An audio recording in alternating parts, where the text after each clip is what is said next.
Il 1° aprile è alle porte, che a Cittadella si apriranno per dare il via a Formaggi in Villa edizione 2022, un evento che porterà in città il meglio della produzione casearia nazionale.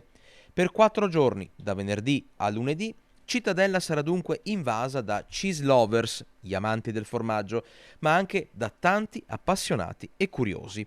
Le vie del centro storico ospiteranno più di 140 espositori provenienti da tutte le regioni, con il Veneto regione più rappresentata. Si potranno assaggiare più di 200 formaggi, ma sarà anche l'occasione per intercettare un numero importante di turisti del gusto. Arrivano appassionati del formaggio da tutta Italia, prevalentemente dal Veneto, ma noi abbiamo riscontri dalle prenotazioni dei laboratori, dalle masterclass, arrivano appassionati cheese lover, direi da quasi tutta Italia, insomma. E qualche appassionato si fa anche tutta la penisola per non mancare a questo appuntamento.